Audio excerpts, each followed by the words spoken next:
What if everything we thought we knew about ancient trade was wrong?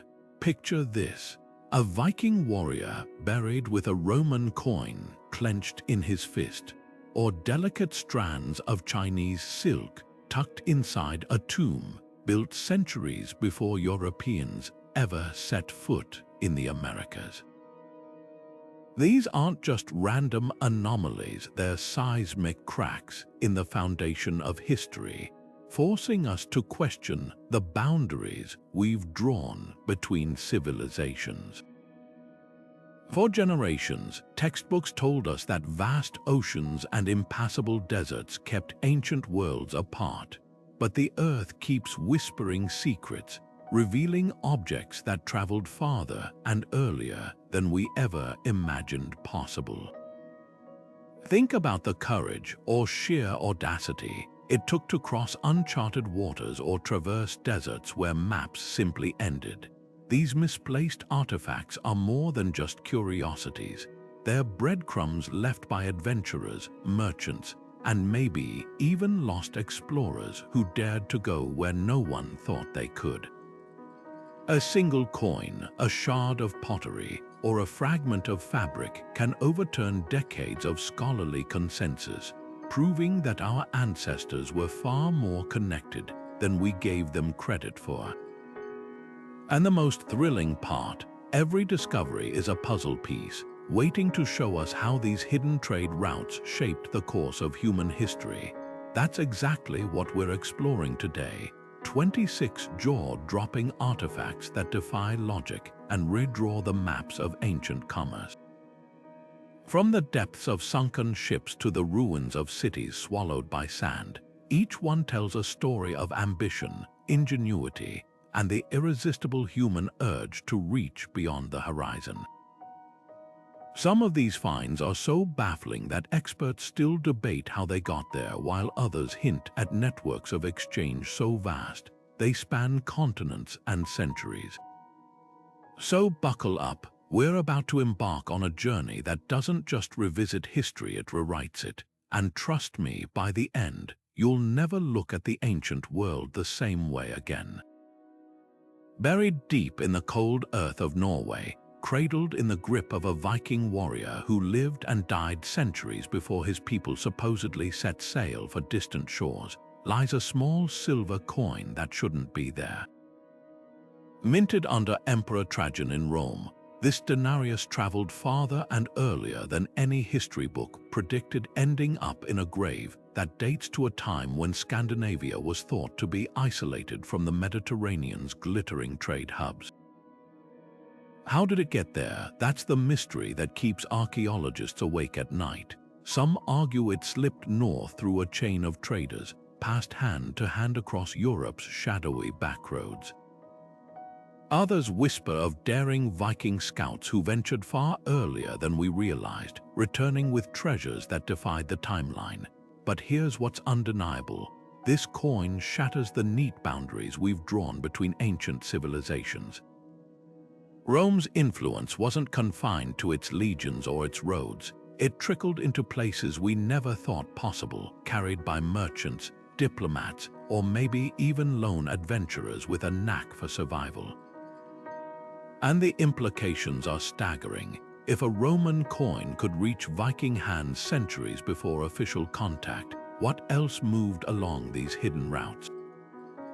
Weapons, ideas, stories that shaped cultures we assume developed in isolation. Every scratch on that silver surface whispers of a world far more tangled and ambitious than our maps suggest. The real question isn't just how the coin got to Norway, it's how many other surprises are still buried, waiting to rewrite the story we think we know. Now picture this: a strip of delicate Chinese silk, woven over 3,000 years ago, found clinging to an Egyptian mummy like a whisper from another world. This isn't just any fabric, it's a relic that predates the official silk road by centuries, forcing us to rewrite the timeline of global trade. How did a material so precious, so distinctly tied to the Far East, end up wrapped around a noble buried along the Nile before historians believed such a journey was even possible? The answer might lie in the forgotten middlemen of history, nomadic tribes and seafaring traders who operated outside the grand narratives we've memorized. While textbooks focus on the Silk Road's glory days under the Han Dynasty, this fragile scrap of fabric suggests a shadow network of exchange, where goods slipped between civilizations long before emperors formalized the routes. Some scholars point to the steppe peoples, the restless horsemen of Central Asia, who could have carried silk westward in their saddlebags, trading it for gold or spices at desert oases. Others speculate about early maritime ventures where daring sailors might have skirted coastlines, hopping between ports we've yet to uncover. But here's the real mind-bender: this silk fragment isn't alone. Similar out-of-place textiles have surfaced in burials across the ancient Near East, hinting at a sprawling, informal web of trade that connected continents like a hidden nervous system. And it wasn't just goods moving along these routes. Ideas, technologies, and even artistic styles could have hitched a ride. Imagine a weaver in Memphis copying patterns from a Chinese loom, or a philosopher in Luoyang hearing tales of the pyramids. The implications ripple far beyond archaeology. If silk reached Egypt 1,000 years before we thought possible, what else traveled these ghost routes? Medicines, musical instruments, entire belief systems. Every thread in that fabric isn't just proof of trade, it's a challenge to our assumptions about how innovation spread and who really held the keys to the ancient world's connections. And with each new discovery, the map of history grows stranger, more interconnected, and infinitely more alive. Deep in the arid soil of Arizona, where the desert whispers stories of ancient peoples, archaeologists made a discovery that sent shockwaves through the academic world: polished jade artifacts carved with the unmistakable swirling motifs of the Olmec civilization. These weren't just any carvings, they were crafted in a style unique to the heart of Mesoamerica, over 1,000 miles to the south. The Olmecs, often called the mother culture of the Americas, flourished in what's now Mexico around 3,000 years ago, long before the Aztecs or Maya rose to prominence. Yet here was their artistry resting in the American Southwest, far beyond the boundaries we once thought confined their influence. How did these treasures make such an impossible journey? Some researchers point to overland trade routes winding through uncharted territories, where goods passed between networks of indigenous nations like a silent conversation across the centuries. Others propose something even more daring, that Olmec traders or explorers might have ventured north by sea, skirting the Pacific coast in sturdy canoes. Imagine the skill or sheer luck required to navigate those treacherous waters, carrying precious cargo into lands unknown. And let's not forget the possibility of intermediaries, nomadic cultures acting as go-betweens, bridging the gap between distant civilizations with each exchange. The implications are staggering. If jade could travel such vast distances, what else moved along these forgotten highways? Ritual knowledge, agricultural techniques. The very seeds of ideas that would later bloom into the great civilizations of North America. These artifacts aren't just beautiful objects, they're clues to a time when the continents were far more connected than we ever dreamed. And with each new find, the map of the ancient Americas grows more complex, more mysterious, and infinitely more fascinating. Tiny glass beads, no bigger than a grain of rice, unearthed in the remote sands of northern Australia, hold a secret that upends our understanding of ancient seafaring. These delicate fragments, glowing with the deep blues and greens of centuries past, were chemically traced back to workshops in East Africa, specifically to the 9th century, a time when Europe was still mired in the Dark Ages. But here's what defies logic. These beads landed on Australian shores over 1,000 years before Captain Cook's arrival, long before historians believed such a journey was even possible. How did they get there? The answer might rewrite the history of human exploration. One theory points to the monsoon winds, those ancient highways of the Indian Ocean, which could have carried ships from Africa's Swahili coast across the open water in a matter of weeks. Imagine African or Arab traders, their dhows laden with glass, spices, and gold, riding those seasonal gusts toward the unknown, only to stumble upon a continent they never knew existed. But here's the twist: these beads weren't found in a bustling port or a coastal settlement. They were scattered inland, suggesting they didn't just wash ashore. They were traded, passed hand to hand through networks of indigenous Australians who may have prized them as rare treasures from a world beyond their own. And that's not all. These beads aren't isolated oddities. Similar finds have turned up in the Philippines and Malaysia, hinting at a vast, interconnected web of maritime trade that stretched across the Indian Ocean like an invisible bridge. The implications are staggering. If African glass could reach Australia, what else traveled these routes? Plants, animals, technologies that shaped civilizations. Some researchers even speculate about the exchange of knowledge, astronomical charts, navigation techniques, or stories of distant lands that might have influenced cultures on both sides of the ocean. But the real mystery lies in the silence. Why don't we have records of these voyages? Perhaps because history favors the loudest voices. The empires that built monuments and wrote chronicles, while the quiet traders, the unsung explorers who slipped between continents, left only fleeting traces. These beads are their legacy, whispering of a time when the world was far smaller and far more connected than we ever dared to imagine. And with every grain of sand brushed away, we're one step closer to hearing their full story.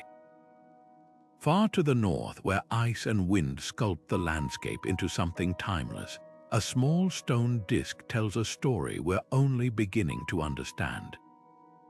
This isn't just any artifact, it's a Norse spindle whorl, a tool used for spinning wool into thread, found nestled in the Canadian Arctic hundreds of miles beyond the Viking settlement at Elant's Ox Meadows.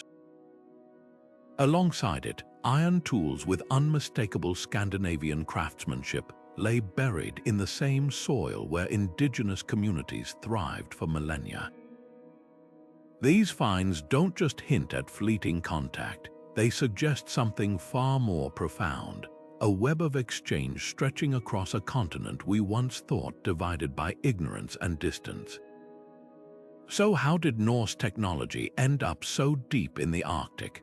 One compelling theory points to the Thule people, ancestors of modern Inuit groups, who were master navigators of the frozen north. Imagine a chance encounter, perhaps a Norse hunting party blown off course meeting Thule hunters on the ice. Gifts exchanged, stories traded, and suddenly, iron tools and weaving techniques begin appearing in places they simply shouldn't. But here's the twist: these artifacts aren't random loot. The spindle whorl, in particular, suggests something more intimate than raiding or accidental contact. Spinning wool was women's work in Norse society, raising the tantalizing possibility that Viking women, not just warriors, may have traveled these distant shores, sharing skills with indigenous communities. And the clues don't stop there. Oral histories from Inuit elders speak of tall strangers with hair like fire, who came in ships like floating houses. For decades, these accounts were dismissed as legend until now. The physical evidence aligns eerily well with these stories, painting a picture of sustained interaction, not just a one-off expedition. Think about what that means: two cultures separated by language and lifeways, finding common ground in the harshest environment on Earth. They might have traded more than goods, knowledge of Arctic survival, navigation tricks for pack ice, even medical remedies. But the real mystery isn't just how far the Norse traveled. It's why their presence in the Arctic left so few traces. Unlike their settlements in Greenland or Newfoundland, there are no ruins, no longhouses, just these scattered artifacts whispering of a connection that history nearly forgot. Some scholars argue the Arctic's harsh conditions eroded the evidence, while others believe these encounters were deliberately low-key, focused on trade rather than conquest. Whatever the truth, one thing's certain: the Arctic was never the barrier we assumed. It was a bridge, and every artifact we uncovered chips away at the old myth of a lonely, isolated North America, revealing instead a continent alive with movement, curiosity, and the universal human urge to reach beyond the horizon. In the dusty ruins of Mohenjo-Daro, where the Indus Valley civilization once thrived, archaeologists uncovered tiny objects that shouldn't have been there, exquisitely carved Mesopotamian cylinder seals, each no larger than a thumb. These weren't crude imitations, they bore the unmistakable artistry of workshops thousands of miles away, in the heartlands of ancient Sumer. Picture the scene: a merchant in bustling Ur pressing his seal into wet clay to mark a shipment of grain, never imagining that very object would one day surface in a city on the other side of the known world. What makes these seals so revolutionary isn't just their distance from home, it's what they represent. These weren't stray trinkets lost by a wandering trader. They were functional tools used to authenticate documents and goods, suggesting a formal exchange system between two civilizations historians once believed operated in isolation. Imagine the bureaucracy behind it: Indus Valley officials recognizing Mesopotamian seals as legitimate, a silent agreement spanning languages and cultures. And the goods they certified, likely luxury items like lapis lazuli from Afghanistan, cotton textiles from the Indus, or even tin, crucial for bronze-making materials that fueled the economies of both empires. But here's the twist: the seals aren't the only evidence. At Mesopotamian sites like Ur, archaeologists found Indus Valley weights and measures, standardized to precise ratios that matched those used in Mohenjo-Daro.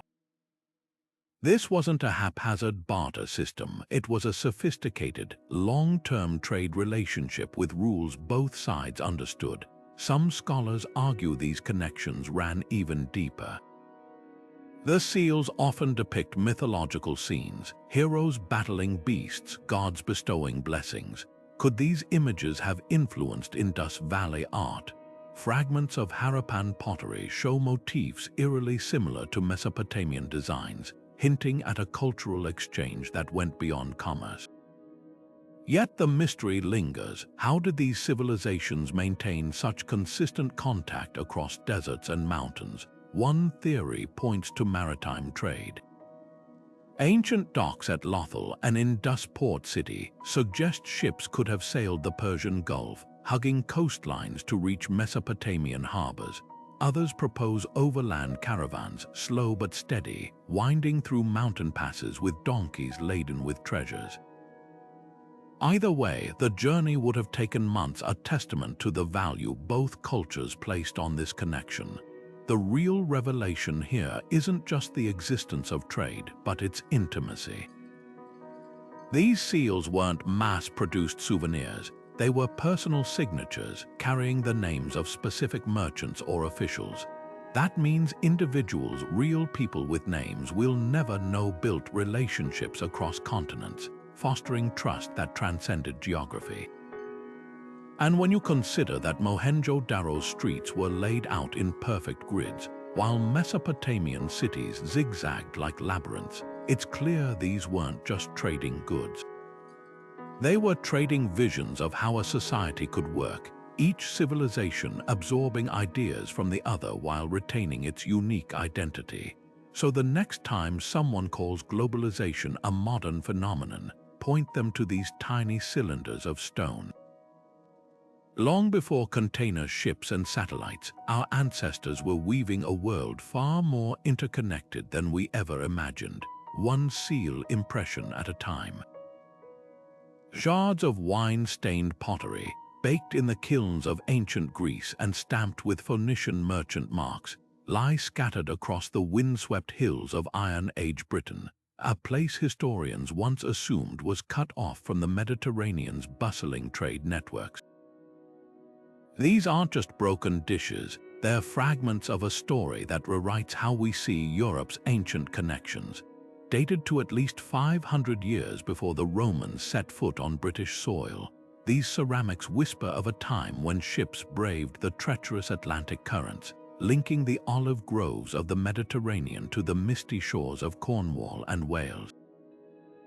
How did these delicate vessels survive such a perilous journey? The answer might lie in the Phoenicians, history's first great maritime traders. Master navigators who dared sail beyond the Pillars of Hercules, what we now call the Strait of Gibraltar. They could have hugged the Atlantic coast, stopping at Iberian ports before venturing north to exchange wine, oil, and luxury goods for British tin, a metal as precious as gold in the Bronze Age world. Imagine the scene: Phoenician sailors, their ships laden with amphorae, bartering with Iron Age chieftains who prized these exotic containers as status symbols, refilling them with local mead long after the original wine was gone. But here's the twist: these artifacts aren't clustered near ports. They've been found deep inland at sites like Harlan Bay in Cornwall and even as far north as Scotland, suggesting trade wasn't just coastal, it filtered through local networks, passed hand to hand like gossip. Some sherds show deliberate damage, perhaps ritual breakage during feasts or offerings to gods. That changes everything. This wasn't just commerce, it was cultural exchange, with Mediterranean goods woven into the fabric of British life centuries before Rome's legions arrived. And the implications go beyond pottery. If wine amphorae could travel this far, what else moved along these routes? Glass beads, textiles, maybe even ideas about metalworking or shipbuilding that gave Britain's tribes an edge. Recent discoveries of Mediterranean-style glass at British Iron Age sites hint at a trade so vibrant, it shaped local artistry. Some British coins from the period even bear designs eerily similar to Greek motifs, evidence of a cultural dialogue we're only beginning to decode.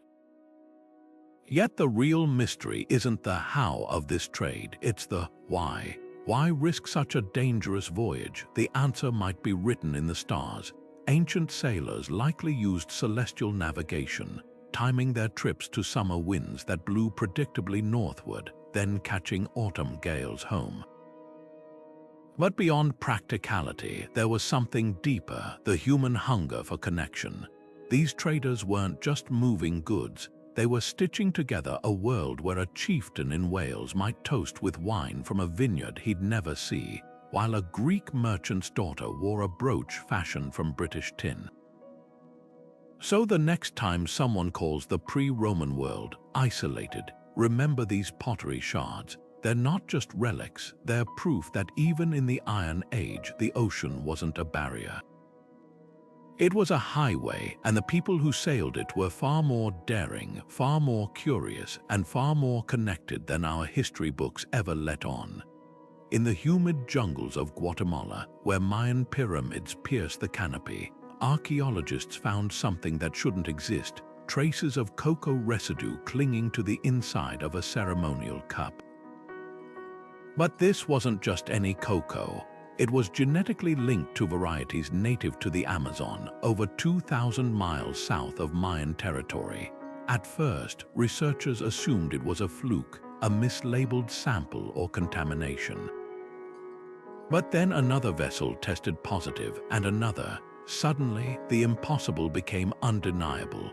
Long before Columbus, cocoa from the Andes was reaching Central America, crossing boundaries we swore these civilizations never breached.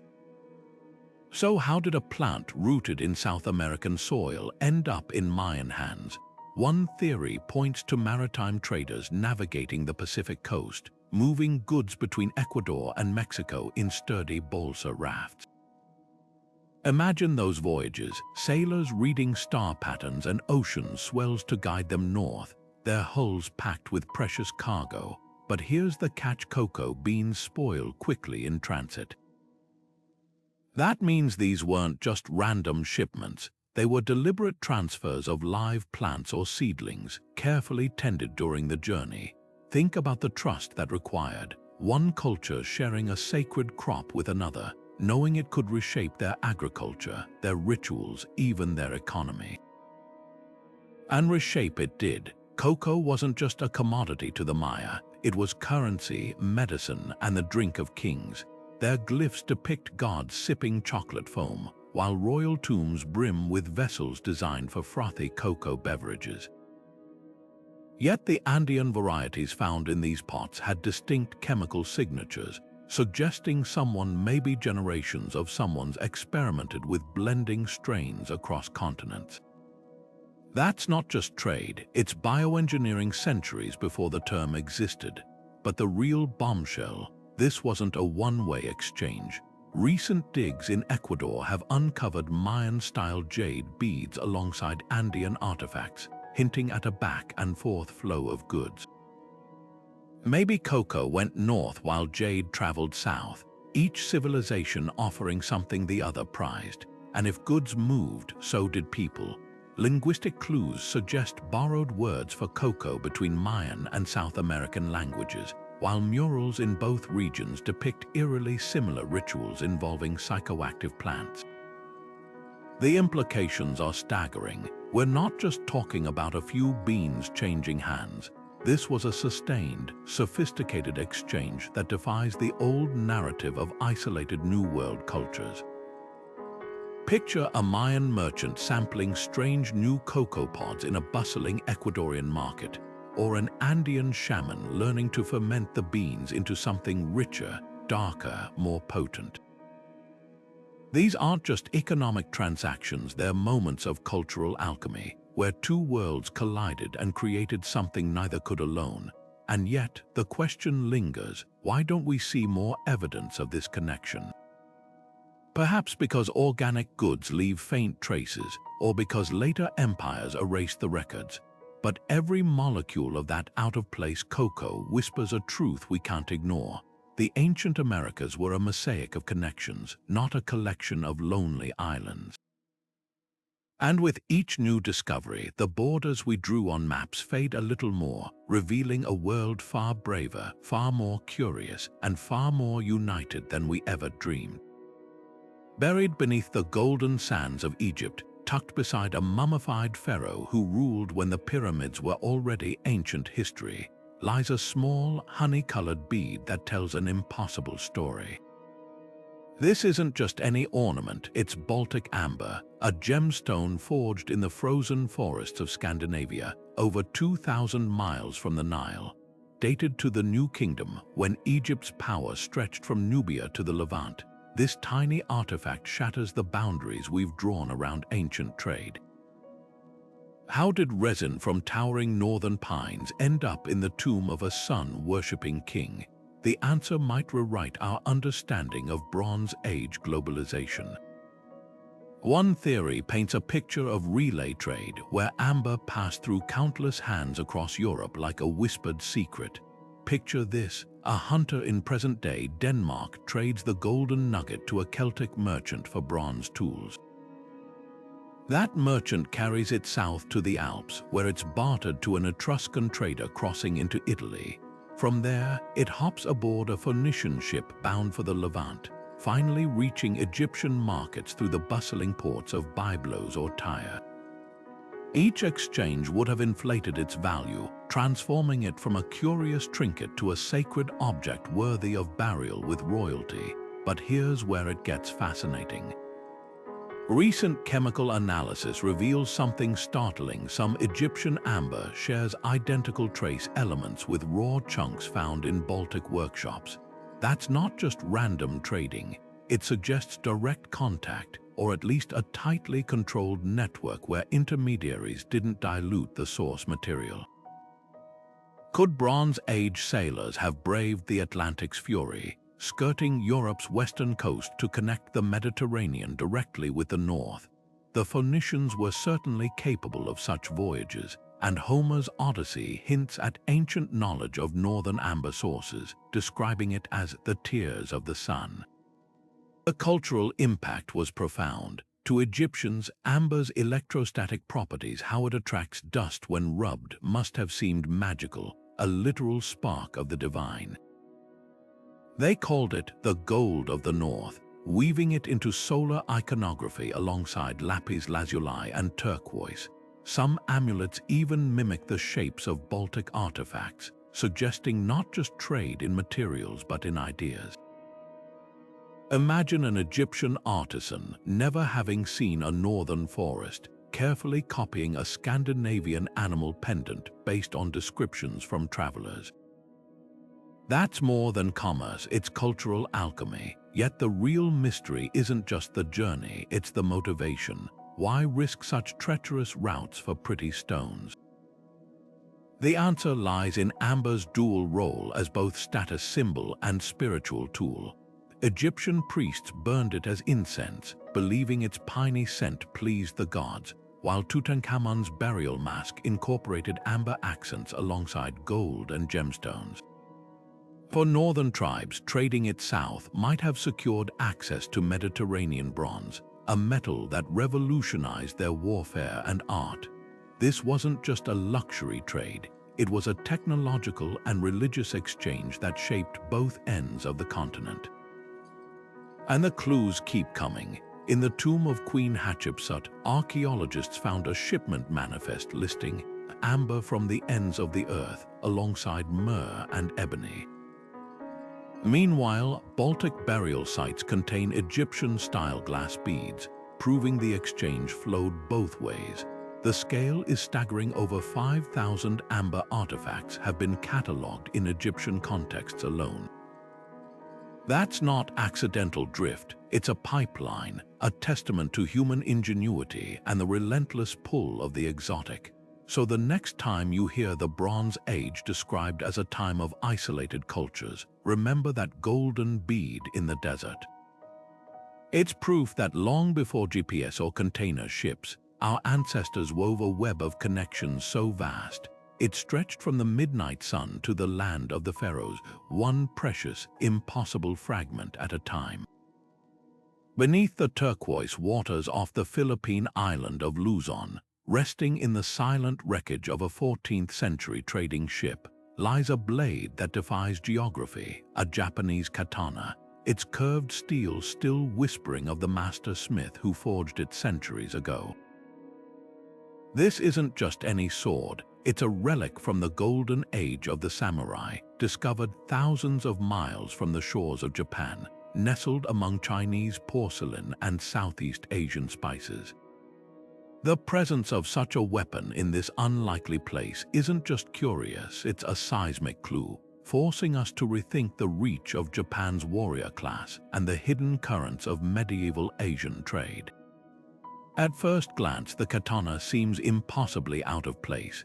These blades were more than weapons, they were sacred extensions of a samurai's soul, crafted with rituals so precise that forging one was considered a spiritual act. Losing a katana was unthinkable, so how did this one end up at the bottom of the South China Sea?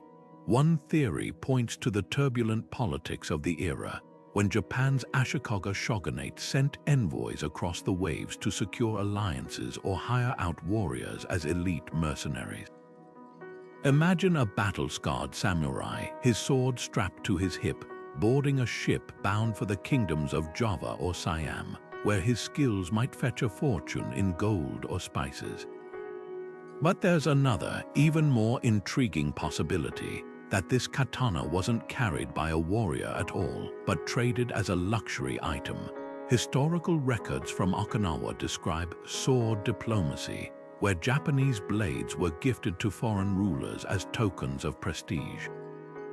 In the courts of Southeast Asia, a finely crafted katana might have symbolized power, exchanged between elites like rare silks or gemstones. The Shipwreck's cargo supports this idea. It was packed with high-value goods, from Vietnamese ceramics to Sumatran resins, suggesting a floating marketplace where the finest treasures of Asia changed hands.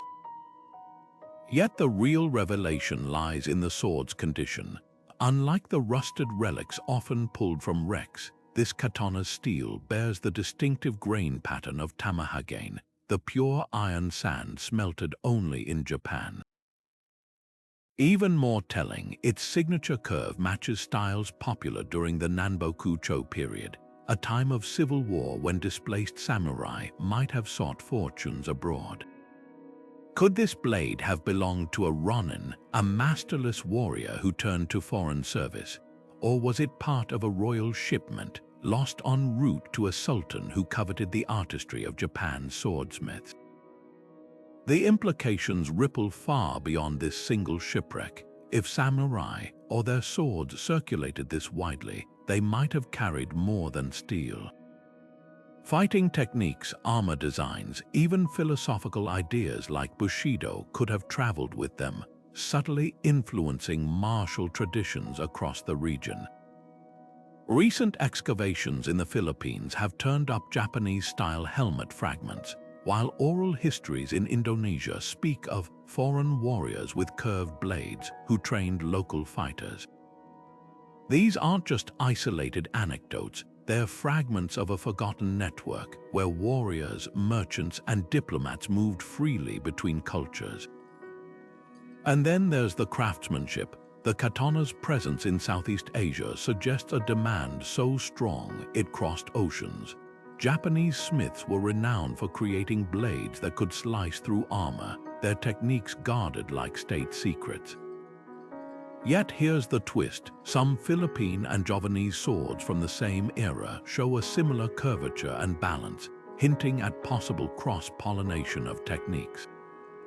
Could local blacksmiths have studied imported katanas, adapting their methods to create hybrid weapons? The answer might lie in the metallurgy, waiting to be decoded. What's certain is this: the ocean was never the barrier we assumed.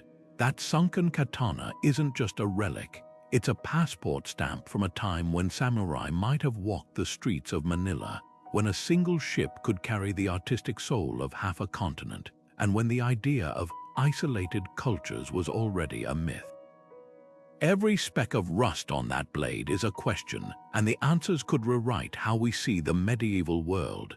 Deep in the frozen earth of Siberia, where winter winds howl across endless steppe, archaeologists unearthed a glint of gold that should never have been there, a solidus coin stamped with the stern profile of Emperor Justinian I, ruler of distant Constantinople. This wasn't just loose change dropped by a careless traveler. It lay deliberately placed in the grave of a nomadic warrior, buried with reverence alongside his weapons and horse trappings.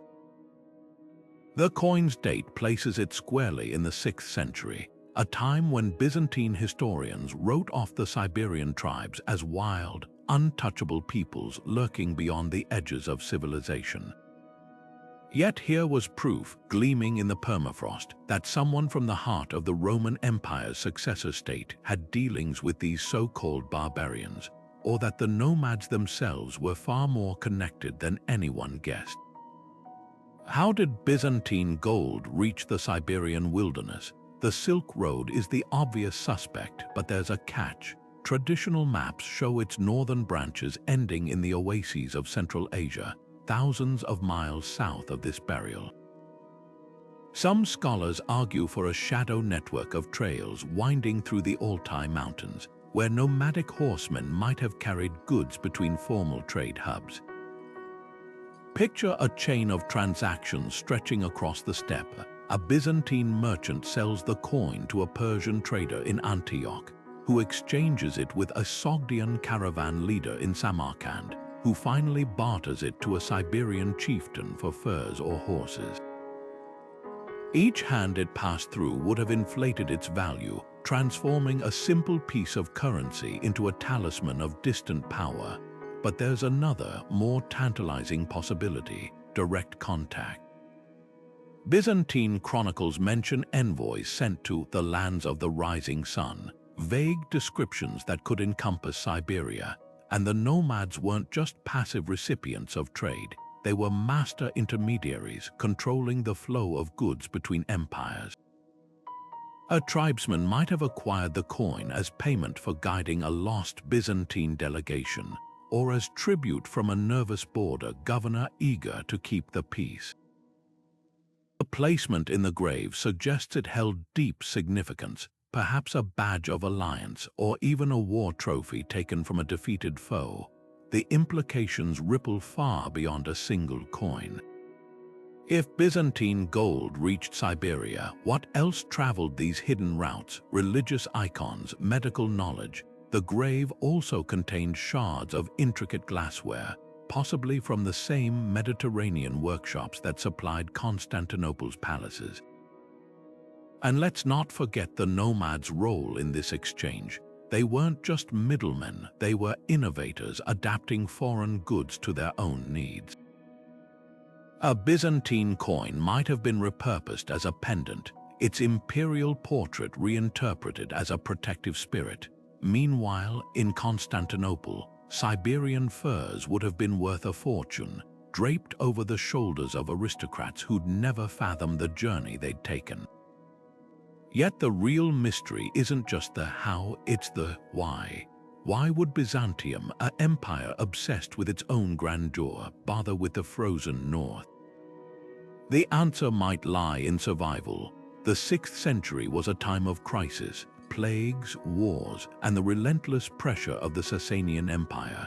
Desperate for allies, Justinian's diplomats might have courted steppe tribes as potential mercenaries or buffers against Persia. And the nomads, ever pragmatic, would have played both sides, extracting gold from empires that saw them as savages.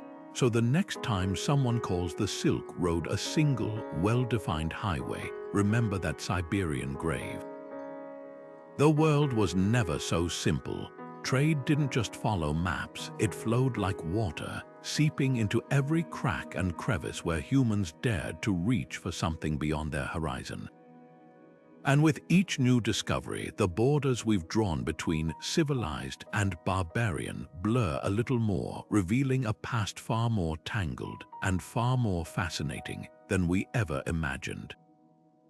In the bustling markets of 9th century Baghdad, where scholars debated astronomy and merchants haggled over silks from China, an unexpected currency changed hands: Viking silver. Not just any silver, but distinctive Norse arm rings and hack silver, deliberately cut to precise weights, found alongside Arabic dirhams in the soil of modern-day Iraq. These artifacts aren't just misplaced treasures, they're smoking guns proving that Viking traders, or perhaps even warriors, ventured far beyond Europe's forests and fjords, deep into the heart of the Islamic world. The discovery flips the script on everything we thought we knew about Viking expeditions. While popular culture paints them as horn-helmeted raiders, these finds reveal a more nuanced truth. The same people who sacked monasteries in England might have negotiated trade deals under the minarets of the Abbasid Caliphate. How did Norse silver end up so far south?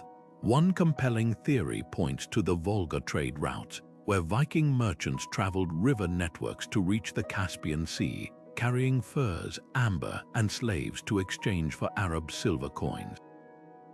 But here's the twist. The artifacts in Iraq aren't just Arab coins, they're Viking bullion, suggesting a two-way exchange. Imagine a Norse trader melting down dirhams to craft arm rings, then bringing some back south as portable wealth, their familiar form reassuring in foreign markets. Yet the real mystery isn't just the silver, it's the people behind it. Were these Vikings mere merchants or something more? Arabic texts from the era mention ruse mercenaries serving in caliphate armies, their ferocity prized in distant conflicts. One account describes towering, tattooed warriors guarding caravans in the deserts of Syria, their axes glinting under the sun. Could some of this silver be payment for their services? The timing fits. The 9th and 10th centuries saw the Abbasids hiring foreign fighters to suppress rebellions, and Viking mercenaries had a reputation for loyalty provided the price was right. But the cultural impact went deeper than commerce or warfare. chemical analysis reveals something astonishing. Some Viking silver in Scandinavia contains traces of Middle Eastern metals, likely recycled from traded dirhams. This wasn't just wealth changing hands, it was metallurgy crossing continents, with Norse smiths unknowingly working Middle Eastern silver into brooches and torques. Meanwhile, in Baghdad, Viking weaponry became exotic status symbols. A surviving letter from a caliph's court requests a sword of the northern type as a gift for a visiting dignitary, proof that Norse craftsmanship held cachet in the Islamic world. The implications shatter old stereotypes. These artifacts suggest Vikings weren't just raiders or traders but cultural chameleons, adapting to the worlds they touched. A Viking in Iraq might have learned Arabic phrases, adopted local bargaining customs, or even converted to Islam, as some grave finds in Sweden hint at. And the exchange wasn't one-sided. Arabic coins reshaped Viking economies, their standardized weights inspiring Norse leaders to mint their own currency. The very idea of money in medieval Scandinavia might owe its existence to these long-distance connections, so the next time someone reduces Vikings to pillagers, point them to that silver in the Iraqi soil. It's proof that history's boldest explorers didn't just take, they traded, they negotiated, they bridged worlds. And with every artifact unearthed, the line between raider and merchant blurs further, revealing a past where even the most unlikely travelers could rewrite the rules of engagement. Buried beneath the volcanic ash of Pompeii, in the pantry of a wealthy Roman merchant's villa, archaeologists uncovered tiny black spheres that stopped them in their tracks, peppercorns, perfectly preserved by Mount Vesuvius' catastrophic eruption in 79 CE. But these weren't just any spices. Chemical analysis traced them straight to the lush hills of Kerala, over 4,000 miles away on India's Malabar coast. Here's what defies expectation. This wasn't a rare luxury reserved for emperors. Dozens of similar finds, pepper, cardamom, even traces of cinnamon, have turned up in Pompeian kitchens, taverns, and even modest homes, proving that by the 1st century, the Roman appetite for Indian flavors had trickled down to the middle class. How did these fragile spices survive such an impossible journey? The answer lies in the monsoons, those relentless seasonal winds that ancient sailors learned to harness like clockwork. Picture a Roman merchant ship, its hold lined with clay jars, catching the summer winds from Egypt's Red Sea ports to India's western shores in just 40 days. Tamil poets of the era describe bustling ports like Muziris, where Roman traders bartered gold and wine for pepper so plentiful it was stored in open-air warehouses. But here's the twist: this trade wasn't one-sided. Excavations in southern India have unearthed Roman coins by the thousands, along with wine amphorae and even glassware from Alexandria, suggesting a cultural exchange that went far beyond commerce.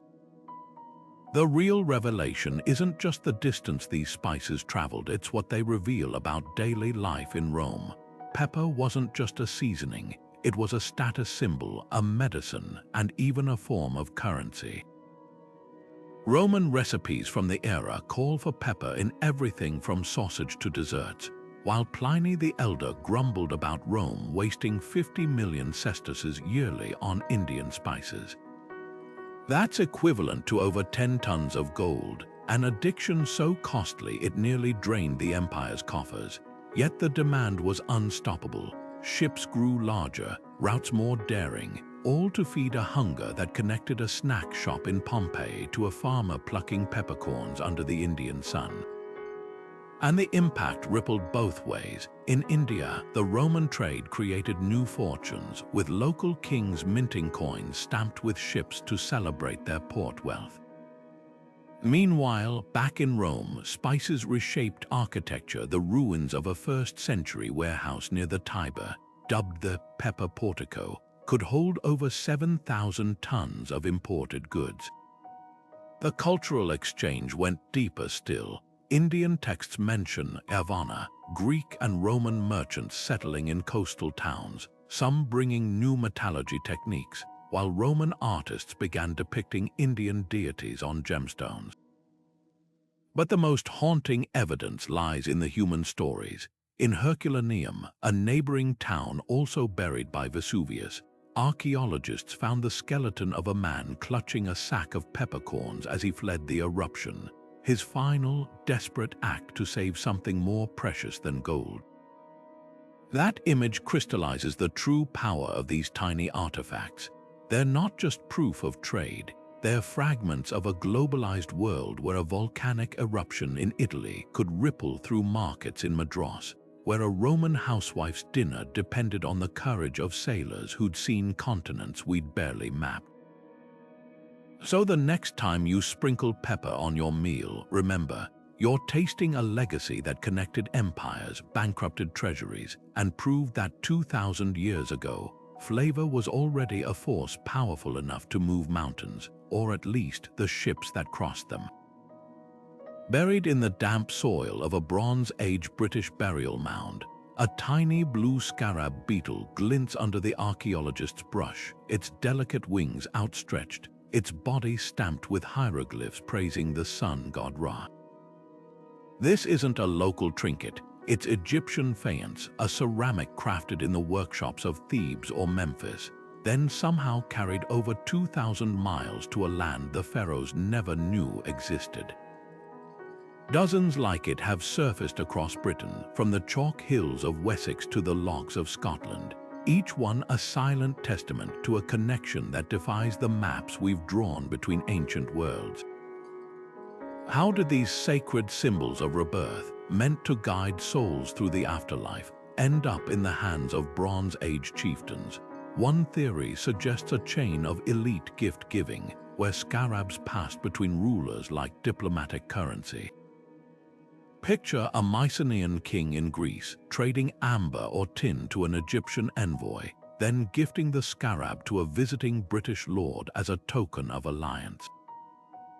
But here's the twist: some British scarabs bear wear marks, their edges smooth from being threaded onto cords or pressed into wax seals. These weren't just ceremonial objects locked away in treasuries. They were used, cherished, perhaps even misunderstood as local charms against evil. The journey itself boggles the mind. To reach Britain, a scarab might have sailed up the Nile to Mediterranean ports, crossed to Crete on a Minoan trader's ship, then hitched a ride with Mycenaean merchants venturing beyond the Pillars of Hercules. From there, it could have been traded north through Iberia, or even risked the tempestuous Atlantic in a Bronze Age hull. The fact that these fragile artifacts survived such a voyage speaks to their perceived power. For Bronze Age Britons, the scarab's exotic blue glaze, a color unseen in their land, might have seemed magical, a piece of the distant sun itself. Yet the real mystery isn't just the how, it's the why. Why would Egyptian symbols resonate so far from home? The answer might lie in shared obsessions. Both cultures revered the sun, both buried their dead with objects to aid their journey. A British shaman, hearing tales of the scarab's role in Egyptian rebirth myths, might have adopted it as a cross-cultural key to the afterlife. Recent excavations add weight to this idea. At least one British scarab was found clutched in a skeleton's hand, placed there with deliberate care, as if its original meaning had been reshaped by new beliefs. And the exchange wasn't one-sided. While scarabs traveled west, British tin essential for bronze making flowed east. Egyptian artifacts from the same era contained trace metals matching Cornish sources, proving that Britain wasn't just a passive recipient of Mediterranean goods. It was a player in a network so vast, it linked the mines of Dartmoor to the palaces of the Nile. Imagine an Egyptian artisan hammering a dagger blade from British tin, unaware that his work balanced against tiny blue beetles whispering secrets across the sea. The scarab's legacy lingers in the oddest places. Some scholars argue they influenced early Celtic art, their symmetrical designs echoing in later metalwork. Others see them as precursors to globalization, proof that even in the Bronze Age, no culture truly stood alone. So the next time someone calls ancient Britain isolated, remember those blue beetles in the dirt. They're not just artifacts, they're bridges, each one a shimmering thread in a web that wrapped the world long before we thought possible. In the grand halls of Renaissance Europe, where lords and ladies draped themselves in silks and jewels, one of the most coveted luxuries wasn't spun from gold or gemstones, it fluttered. Exquisite featherwork mosaics, crafted from the iridescent plumes of Mexican quetzals and scarlet macaws, adorned the hats of noblemen and the altarpieces of cathedrals decades before Columbus ever set sail. These weren't crude trophies from a new world yet to be discovered. They were sophisticated artworks, their vibrant hues and intricate patterns testifying to an artistic tradition honed over centuries in the heart of Aztec Mexico. So how did these fragile masterpieces cross an ocean historians swear was uncrossed before 1492?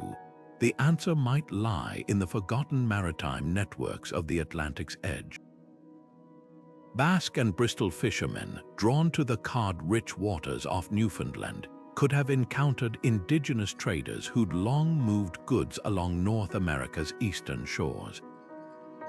Imagine a chance meeting on some foggy coastline, European sailors bartering iron nails or wool for packets of feathers, unaware they were holding fragments of a civilization thousands of miles south. Or perhaps the chain was even longer.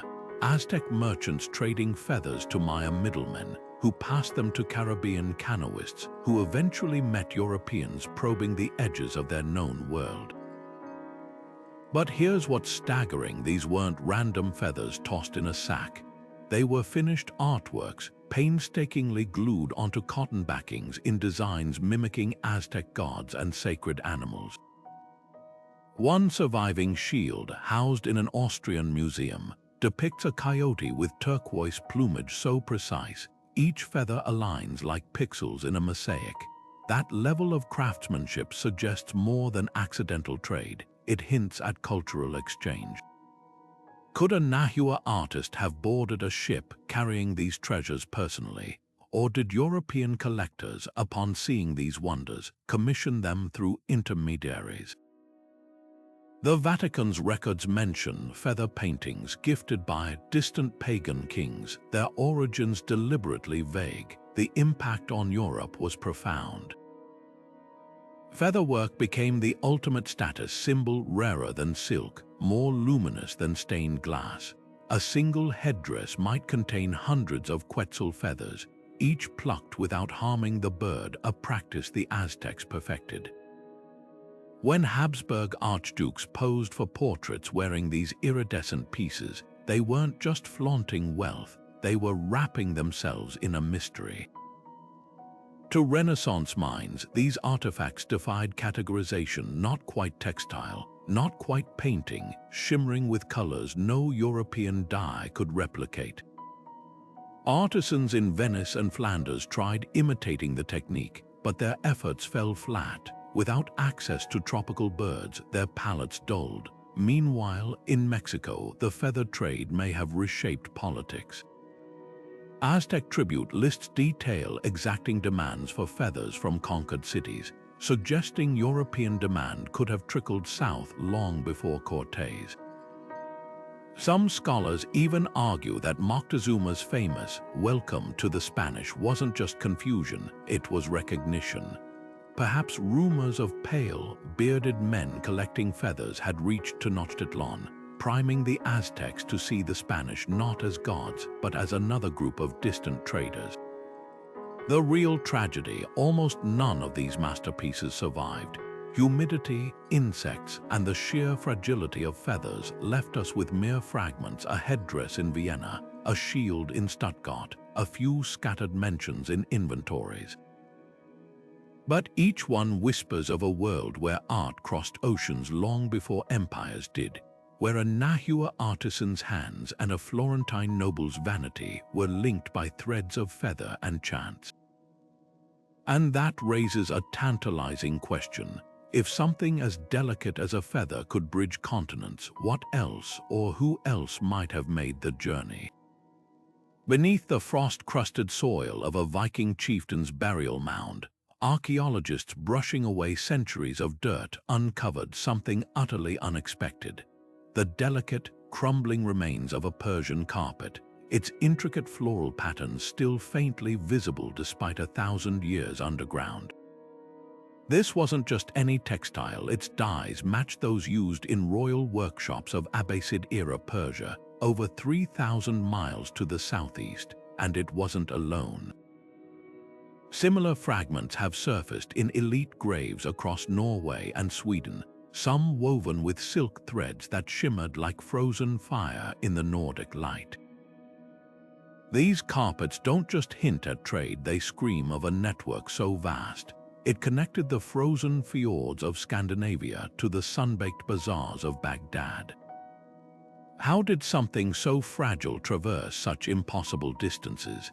The answer might lie in the veins of Europe's great rivers, the Volga, the Dnieper, the Don, which acted as liquid highways for Viking traders.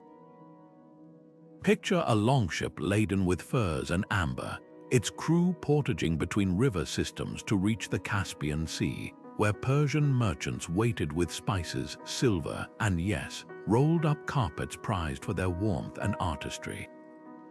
But here's the twist. These weren't just practical floor coverings. In Viking culture, textiles equaled wealth. A single Norse saga describes a chieftain flaunting his status by having his hall's floors hidden under Eastern cloth. To bury a leader with Persian carpets was to proclaim his influence reached beyond the known world. The craftsmanship tells an even richer story. One fragment, found in a Swedish queen's grave, features a repeating motif of paired birds, a design straight from Persian court art, symbolizing cosmic harmony. Yet the weave shows adaptations, thicker wool strands to withstand northern winters, suggesting these weren't just imports but hybrids, customized for Viking tastes. Chemical analysis reveals something even more startling. Some dyes contain trace elements unique to Afghan lapis lazuli, meaning the wool was likely dyed at the source, then transported as finished goods. That's not accidental trade, it's a supply chain spanning continents. But the real shocker, these carpets may have traveled both ways. Arabic chronicles mention ruse traders, likely Vikings, bringing northern furs so black they drink the light to Baghdad's markets. One account describes the caliph's vizier walking barefoot across a Scandinavian bearskin, marveling at its softness. Imagine the cultural collision. Viking raiders turned savvy merchants, haggling over prices in bustling Persian caravanserais, while Abbasid weavers tweaked designs to suit northern preferences. The artifacts suggest a feedback loop, Persian carpets influencing Viking embroidery styles, while Norse animal motifs began appearing in Caspian market towns. The implications rewrite Viking stereotypes. These weren't just pillagers in horned helmets. They were cosmopolitan middlemen, their ships carrying ideas as readily as plunder. A Persian astrolabe found in a Danish hoard hints that navigation techniques may have flowed north with the carpets, while a rune stone in Sweden bears an inscription thanking Allah for good trade winds. Even the timing is revelatory. Most carpet fragments date to the 9th century, when Viking expeditions peaked. Coincidence? Hardly. This was globalization in the age of longships, where a chief sipping Persian wine from a silver cup in Oslo might owe his fortune to a deal struck under the minarets of Samarkand. So the next time you see a Viking depicted as a mindless brute, remember those fragile threads in the frozen earth. They're proof that even the fiercest warriors had an eye for beauty, and that the medieval world was far more threaded together than we ever dreamed. On the windswept coast of Chile, where the Pacific crashes against the cliffs of Morocco, archaeologists digging through ancient refuse heaps found something that shouldn't have been there: chicken bones. Not just any bones, but fragments carbon dated to the 14th century, over 100 years before Spanish conquistadors brought their first European chickens to the continent.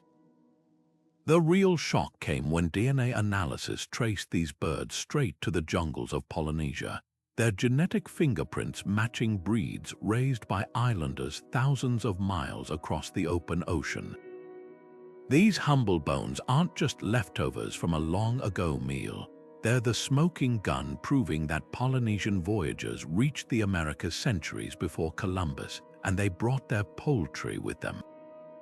Imagine the journey: a double-hulled canoe, its sails woven from pandanus leaves cutting through swells taller than houses.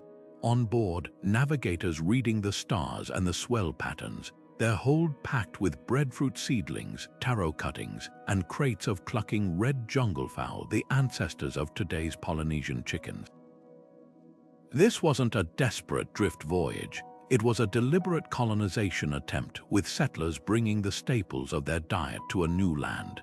The chickens found in Chile weren't wild, scrawny birds. Their bones show signs of selective breeding, meaning they were cared for by someone who knew exactly how to raise them.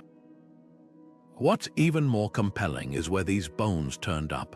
They weren't scattered on some remote beach, suggesting a shipwreck. They were buried in middens, carefully maintained refuse piles, alongside fish bones and sweet potato peels, proof that these birds were part of a settled community's diet. And here's the kicker: sweet potatoes, a crop native to the Americas, were being grown in Polynesia by the same era. The exchange clearly went both ways.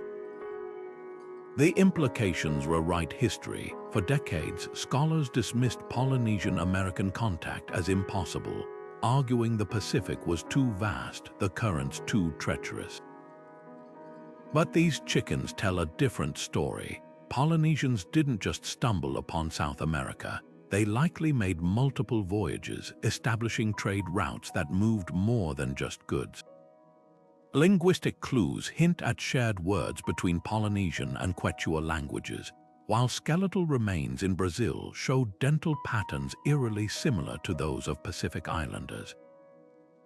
Some researchers even argue that the iconic Chilean totora reed boats, used by coastal tribes for fishing, bear a striking resemblance to Polynesian canoe designs. But the real question isn't just how they got there, it's why. The answer might lie in Polynesia's own expansion history. By the 14th century, the islands were filling up, resources thinning. Adventurous navigators setting out eastward would have hit the Humboldt Current, a natural conveyor belt sweeping them straight to South America's coast. Once there, they'd have found a land rich in timber, precious metals, and new foods to bring home. The chickens were likely just the beginning. Traces of Polynesian-style fishhooks have turned up in Peruvian ruins, while the Mapuche people of Chile tell legends of ghost men arriving by sea long before the Spanish. Yet the most tantalizing evidence isn't in the artifacts, it's in the living DNA. Modern Chilean chicken breeds still carry traces of those ancient Polynesian genes, a quiet legacy of a connection that history nearly erased. And that's the real lesson here. These birds aren't just proof of a voyage. They're a reminder that the ocean was never the barrier we thought. It was a highway, and the people who sailed it were far bolder, far more connected, and far more brilliant than our textbooks ever gave them credit for. In the tomb of a Han Dynasty nobleman, resting beside jade burial suits and lacquered pottery, archaeologists uncovered a delicate glass bowl that shimmered with an otherworldly blue hue, a color no Chinese artisan of the era could replicate. This wasn't just any glass. Its chemical signature matched Roman workshops along the Mediterranean, and its craftsmanship bore the unmistakable swirls of Alexandrian glassblowers. Dated to the 1st century CE, This fragile treasure had somehow traversed half the world, landing in the hands of a Chinese aristocrat who likely prized it as much for its rarity as its beauty. But here's the catch: the overland Silk Road, the route we credit for linking Rome and China, didn't fully open until decades after this bowl was made. So how did it get there? The answer might lie in a forgotten sea route, where monsoon winds carried ships from Roman Egypt to the spice ports of Southeast Asia, then north to the Han Empire's bustling coasts. The journey defies imagination. Picture a Roman merchant ship, its hold packed with glassware and gold, catching the summer trade winds from Berenice on Egypt's Red Sea coast. Instead of turning north toward Persia, it sails east, skirting Arabia, India, and the Malay Peninsula, where local pilots guide it through treacherous straits. At a bustling port like Oc Eo in modern Vietnam, the glass changes hands, traded for Chinese silks or spices before completing its final leg up the coast. This wasn't a one-off voyage. Dozens of Roman glass fragments have surfaced in Han tombs from Guangzhou to Nanjing, some bearing Greek inscriptions or scenes of Dionysian revelry that would have baffled their Chinese owners. One particularly striking piece, a mosaic glass cup found in a prince's tomb, depicts gladiatorial combat, a spectacle the Han would have found as exotic as we'd find Martian pottery. But the real revelation isn't just the glass, it's what came with it. Han records mention Lycian merchants with eyes like green glass, possibly Roman or Middle Eastern traders who settled in Chinese ports. Meanwhile, Roman geographer Ptolemy wrote of a golden land called Sini, reachable by sailing east from India. These weren't vague myths. They were threads of a connection historians overlooked because the sea route left fewer traces than camel caravans. The artifacts tell a different story. At a first-century trading hub in southern China, archaeologists found Roman coins alongside Indian ivory and Sumatran resins, proof of a maritime network as complex as the Silk Road. Cultural impact was profound. While Chinese elites treasured Roman glass for its translucence, a quality their own lead-based glass couldn't match, Roman artisans began copying Han bronze mirrors, their designs filtering back through the same sea lanes. Even more intriguing, some Han glassmakers experimented with Roman techniques, creating hybrid pieces that fused Mediterranean forms with Chinese motifs. A bowl from a Nanjing tomb, for instance, combines Roman ribbed glass with carved dragon handles, a cultural mashup that wouldn't look out of place in today's globalized world. Yet the greatest mystery isn't the route, it's the scale. Shipwrecks off Vietnam and Indonesia have yielded Roman amphorae and Indian beads, hinting at a trade volume that could rival the overland caravan traffic. One sunken vessel near Borneo carried enough Roman glass to supply a dozen Han palaces, its cargo preserved in the silt like a time capsule. If ships this large were plying these routes regularly, why don't ancient texts celebrate them? Perhaps because empires preferred to mythologize the Silk Road's terrestrial drama. The camel caravans, the desert bandits, while the sea traders worked in relative obscurity, their stories lost to monsoons and tide. So the next time you picture Rome and China as distant civilizations linked solely by desert trails, remember that Han nobleman's glass bowl. It's proof that our ancestors didn't just follow roads, they rode the waves, stitching continents together with every fragile, glittering piece that survived the journey. And with each shard pulled from the earth, the map of the ancient world grows wider, wetter, and far more wondrous, deep in the rugged highlands of ancient Thrace, where warlords once ruled from hilltop fortresses. Archaeologists pried open a noble's tomb and found gold gleaming in the torchlight, not the expected Thracian diadems or Greek-influenced jewelry, but something utterly unexpected. Twisted around the skeleton's neck lay a torque, its rounded terminals and intricate braided design unmistakably Celtic. This wasn't a local imitation.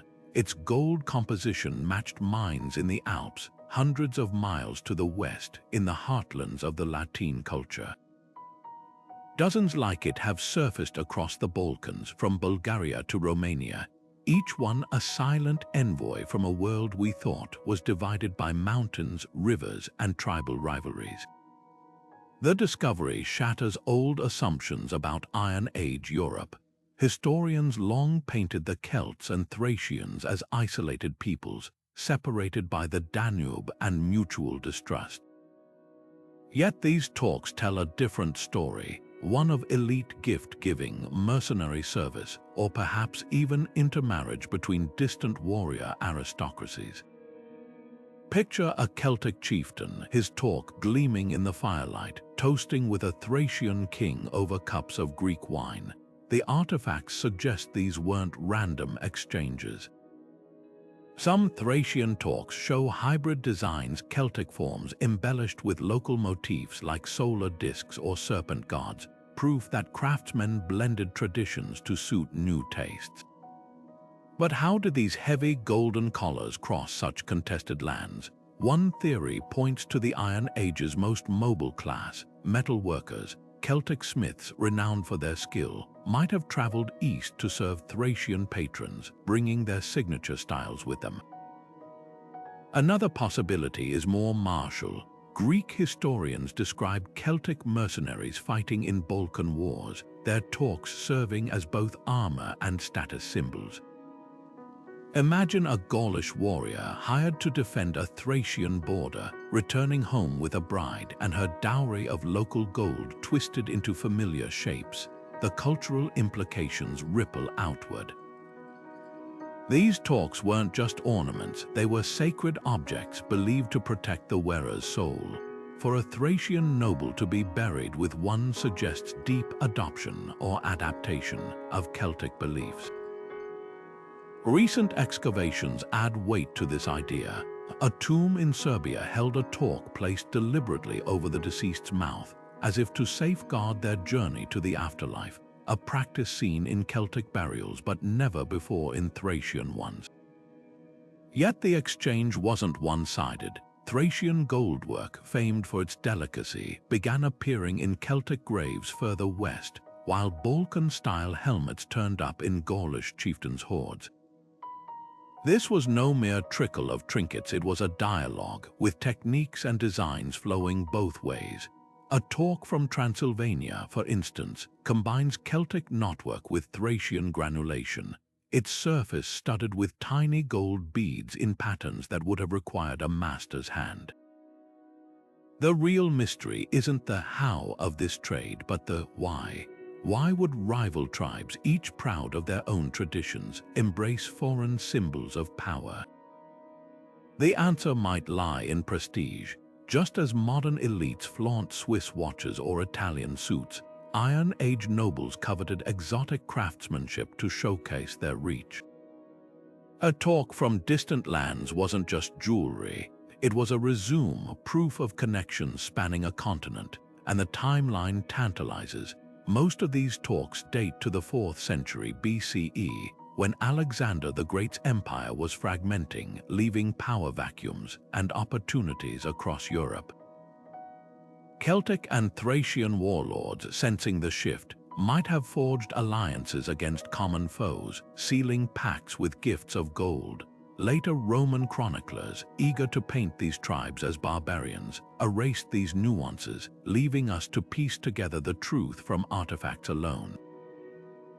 So the next time someone calls the ancient world tribal, in the narrowest sense, point them to those Thracian tombs. The talks within aren't just metal, they're melted borders, proof that even in an age of swords and fortresses, culture flowed as freely as the rivers between them.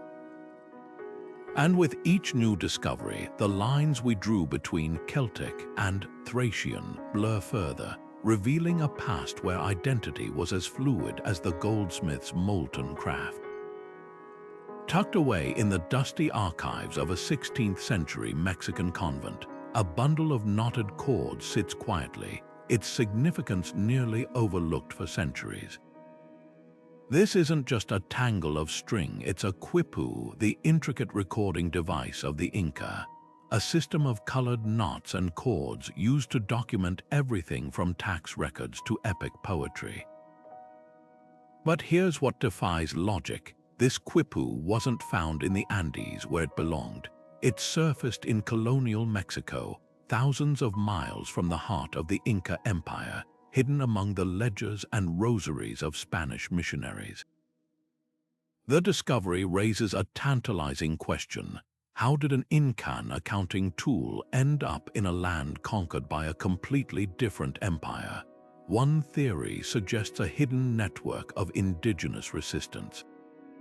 After the Spanish conquest, Andean and Mesoamerican peoples, both subjugated by the same invaders, might have forged secret alliances, sharing knowledge and strategies under the noses of their oppressors. Picture an Incan noble fleeing the chaos of Cusco, carrying quipus as both record and rallying cry, only to find refuge among Aztec survivors in Mexico. The knots could have served as a covert language, a way to preserve histories too dangerous to speak aloud. But there's another, even more intriguing possibility. The Spanish themselves unwittingly facilitated this exchange. Colonial records hint at forced relocations where Andean laborers were shipped to Mexican silver mines or textile workshops. A quipu maker, ripped from their homeland, might have brought their craft to new shores, teaching local scribes to twist cords into coded messages. The convent where the quipu was found adds another layer. It was a hub for converting indigenous elites. Could a bilingual priest trying to bridge cultures have encouraged the use of quipus alongside Latin script? The artifact itself holds clues. Unlike traditional Inca quipus, this one incorporates fibers native to Mexico, suggesting it wasn't just transported, it was reinvented.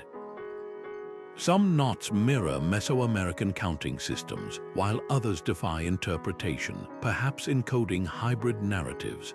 One cord, dyed cochineal red, a pigment sacred to both Inca and Aztec, might symbolize blood, sacrifice, or even rebellion. The implications ripple far beyond a single knotted cord. If quipus reached Mexico, what else traveled these shadow routes? Medicinal plants, agricultural techniques, stories of shared resistance. Recent digs in central Mexico have uncovered Andean-style pottery shards alongside Nahuatl inscriptions, while linguistic studies reveal loanwords between Quechua and Mayan languages that predate Columbus. These aren't isolated oddities, they're fragments of a dialogue history tried to erase. Yet the real power of this quipu lies in its silence. Unlike written records, which the Spanish meticulously preserved or destroyed, knotted cords were ephemeral, their meanings fading with the elders who read them. That this one survived at all is a miracle, a stubborn thread connecting two worlds the conquerors swore were separate. So the next time someone claims indigenous cultures were isolated by geography or conquest, remember that bundle of knots in the convent.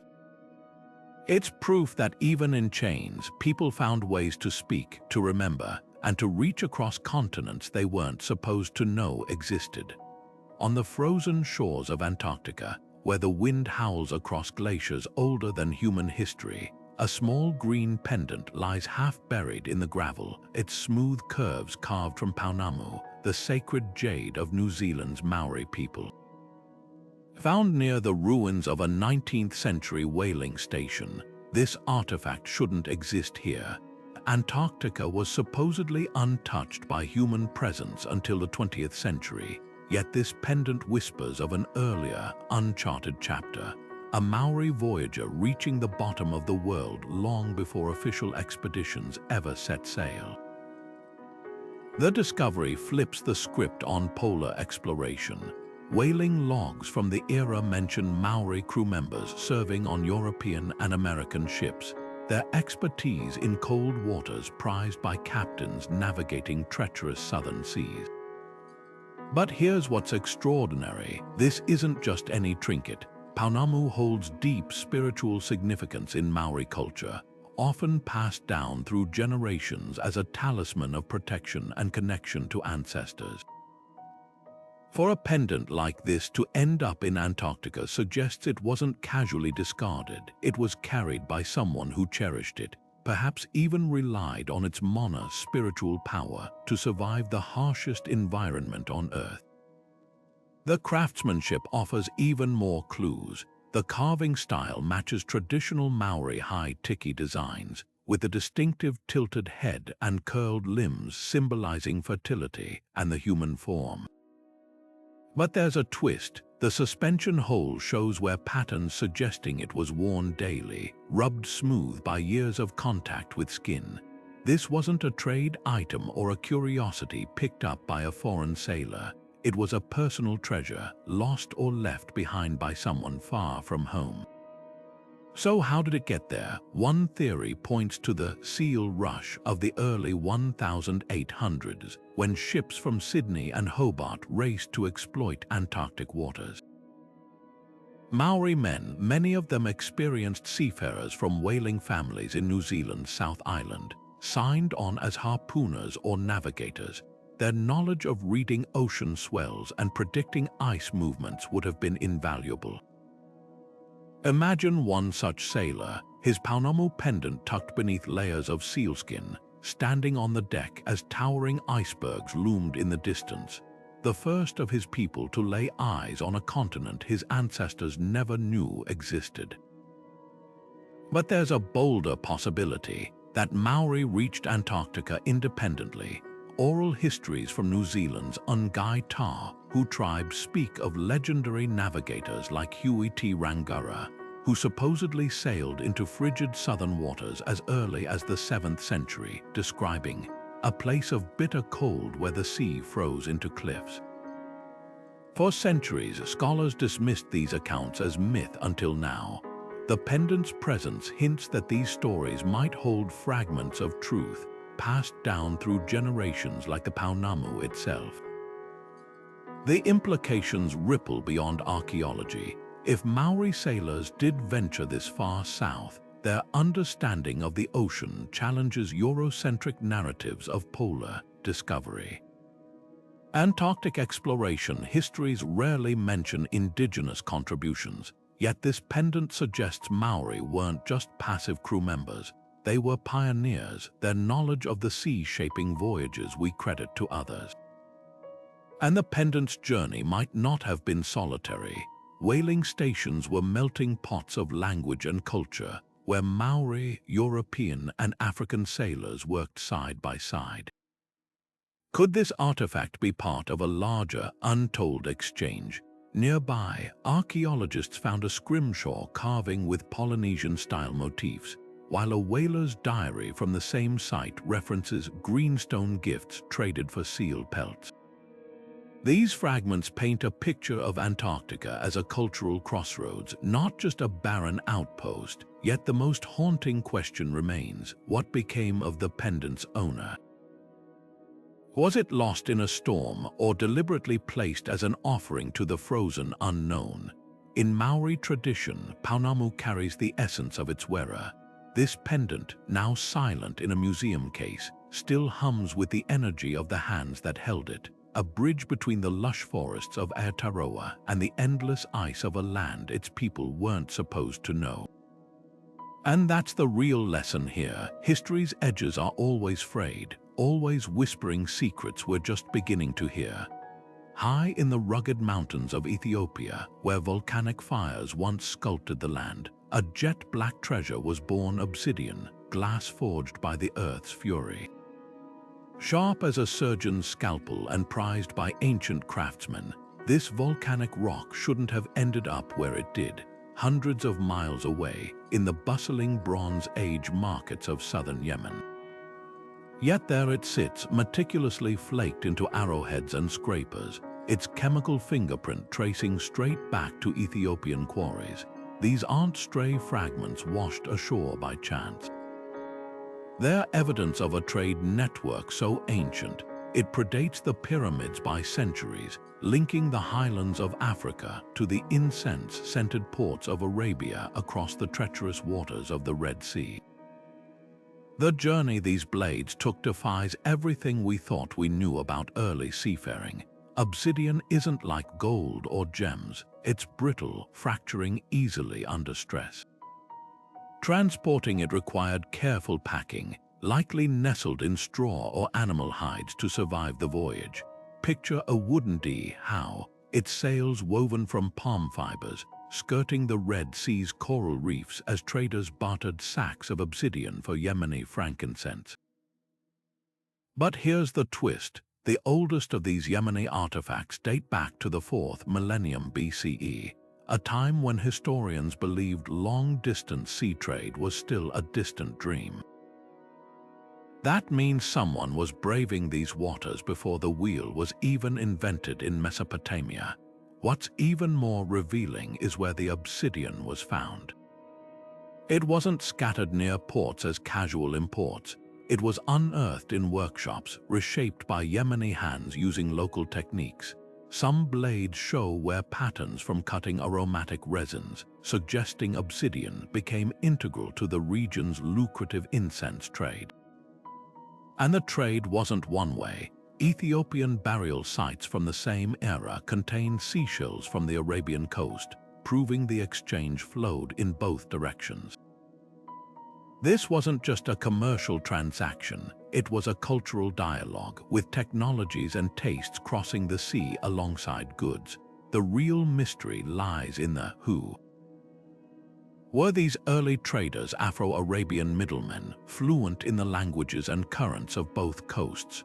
Or did Ethiopian highlanders themselves navigate the Red Sea, their vessels laden with volcanic glass? Ancient Egyptian texts mention a land called Punt, rich in exotic goods, possibly spanning parts of Ethiopia and Yemen. Could obsidian have been Punt's secret export, a hidden thread stitching together two worlds? The implications rewrite history's map. If obsidian could cross the Red Sea millennia ago, so could people, and with them, ideas. Yemen's legendary Sabaean civilization, later famed as the home of the Queen of Sheba, might owe its early rise to these African connections. Meanwhile, in Ethiopia, the influx of Arabian shells and metals could have sparked local innovations. This isn't just about tools, it's about the birth of globalization in a world we assumed was carved into isolated pieces.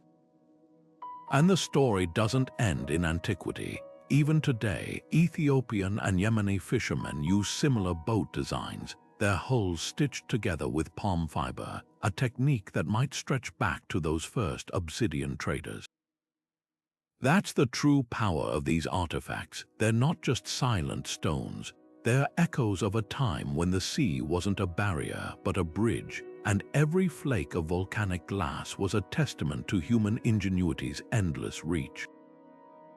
Deep in the tomb of a Han Dynasty aristocrat, where jade burial suits and lacquered coffins symbolized eternal prestige, archaeologists unearthed a golden belt buckle that shouldn't have been there, its surface alive with leaping stags and coiled predators, an artistic signature unmistakably Scythian. These nomadic horsemen of the Eurasian steppe were supposed to be distant barbarians, separated from China's refined courts by the vast Gobi Desert and mutual suspicion. Yet here was their artistry, resting beside a Chinese noble who died centuries before the Silk Road's golden age, forcing us to rewrite the story of how East and West first touched. These weren't just random trinkets traded through intermediaries. The craftsmanship tells a deeper tale. One particularly striking pectoral, found in a princess's tomb near Zion, mirrors the animal style of Scythian workshops near the Black Sea, a swirling menagerie of elk and griffins locked in eternal combat. But here's the twist: the gold itself was locally sourced, its impurities matching Chinese mines. That means Scythian artisans might have worked directly for Han patrons, adapting their signature motifs to suit imperial tastes. Imagine a master goldsmith from the steppes, his hands accustomed to decorating nomadic chieftains' weaponry, now bending his skills to adorn a Chinese noblewoman's burial ensemble. The logistics boggle the mind. How did these cultures bridge the geographical and cultural chasm between them? One clue lies in the Xiongnu, the fierce horse lords who dominated Mongolia during the Han era. Historical records describe them as both enemies and trading partners, a chaotic buffer state where Scythian mercenaries might have served as elite cavalry. A belt plaque from Inner Mongolia shows the cultural alchemy at work. Its central dragon is pure Han symbolism, yet its execution, the sinuous curves, the exaggerated musculature, is straight from the Scythian playbook. This wasn't just imitation. It was fusion, where two visual languages merged to create something neither could have achieved alone. But the exchange wasn't merely artistic. The tomb's inventories reveal something startling. Alongside Scythian-style gold, archaeologists found horse gear bridles, cheek pieces, even a ceremonial chariot axle decorated with steppe motifs. For a civilization that once viewed cavalry as inferior to chariots, this suggests a quiet revolution.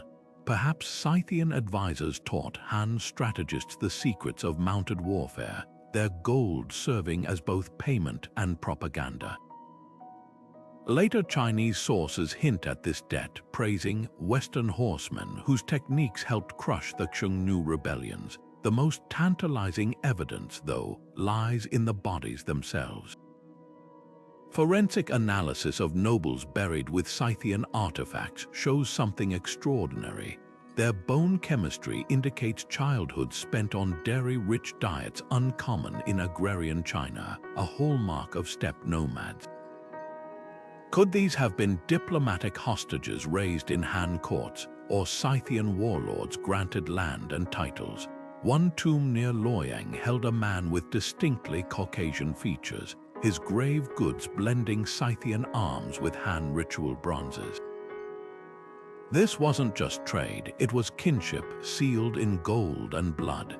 Yet the real revelation isn't the objects, it's what they represent about power dynamics.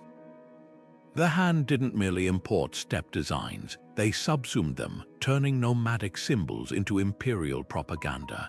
A famous mirror back depicts the Emperor Wu riding a Scythian-style horse, his robes swirling like a nomad's cloak, a calculated image to proclaim dominion over both the civilized and the wild. Meanwhile, Scythian chieftains flaunted Han silks in their own burials, the fabrics carefully snipped to fit nomadic tunics. So the next time you picture the Silk Road as a neat east-west highway, remember those golden stags in Chinese tombs. They're proof that the first threads of connection weren't woven by merchants, but by warriors and artists, people who understood that culture, like metal, is strongest when forged between hammer and anvil. And with every glint of gold pulled from the earth, the border between barbarian and imperial grows fainter, revealing a past far more fluid and far more fascinating than we ever imagined. On a remote Alaskan beach, where the Bering Sea crashes against shores once traversed by Ice Age hunters, a storm's erosion revealed tiny flashes of color in the sand, not shells or stones, but delicate glass beads, their hues still vibrant after centuries buried in the tundra. At first glance, they might seem like debris from some modern shipwreck, but chemical analysis told a different story. These were Venetian trade beads, crafted in the fiery furnaces of Murano Island around the 1400s, their distinctive cobalt blues and emerald greens matching samples from medieval European dig sites. Here's what makes this discovery extraordinary. These beads arrived in Alaska at least a century before Vitus Bering's official discovery of the region in 1741, and possibly decades before Columbus even set sail for the Americas. How did Renaissance-era Italian glass end up on the opposite side of the globe? The answer lies in a shadow trade network stretching across continents and cultures. While textbooks focus on European explorers, indigenous trade routes had already woven the Arctic into a vast web of exchange. One theory points to Russian fur traders, who by the 15th century were pushing eastward across Siberia, bartering with Chukchi and Yupik communities. Venetian beads acquired through European markets could have traveled with them as currencies, small, lightweight, and universally valued.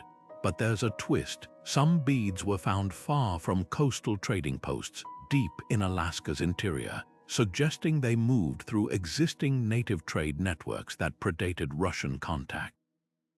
Imagine a chain of hands passing these glittering curios from village to village, each exchange carrying them farther east until they reached the shores of a world their makers never knew existed. The beads themselves hold clues to their journey. Unlike later trade beads, which were mass-produced for colonial markets, these early examples show the intricate millefeury technique, tiny floral patterns fused into the glass, a signature of 15th-century Venetian craftsmanship. Their presence in Alaska suggests they weren't just random spillage from a ship's cargo. They were deliberate trade items, carefully selected for their beauty and rarity. In fact, similar beads have been found in West African royal burials and Ottoman palaces, proving Venice's global reach, but in Alaska, they took on new meaning. Excavations at the site revealed beads drilled with microscopic holes, strung onto sinew threads alongside traditional ivory and bone ornaments. These weren't just foreign oddities, they'd been integrated into indigenous artistry, their alien brilliance repurposed into something uniquely local. The implications rewrite the timeline of globalization. If Venetian glass could cross Eurasia and reach the New World before Columbus, what else moved along these hidden highways? Metal tools, textiles, even diseases. Some scholars argue that the beads hint at earlier, unrecorded voyages, perhaps Basque or Portuguese whalers venturing into Arctic waters, or Siberian traders crossing the Bering Strait in skin boats. Oral histories from the Yupik people speak of strange men with hair like fire, arriving in wooden ships long before the Russians, their descriptions eerily reminiscent of European sailors. Could these beads be the physical proof of those encounters? Yet the most poignant evidence isn't in the beads themselves, but in where they were found. They cluster near ancient fishing camps and seasonal gathering sites, places where families would have worked and celebrated together. One bead, discovered inside the remains of a sod house, rested beside a child's carved toy, a tiny ivory seal, its surface worn smooth from play. This juxtaposition speaks volumes. These glittering foreign objects weren't just traded. They were cherished, perhaps even passed down as heirlooms in a world where glass was more magical than gold. So the next time you picture the age of exploration as a European monopoly, remember those Murano beads in the Alaskan sand. They're proof that globalization wasn't a one-way street. It was a tapestry woven by countless hands across cultures that history tried to keep separate. And every time the waves uncover another glint of glass, we're reminded that the past was never as isolated as we thought.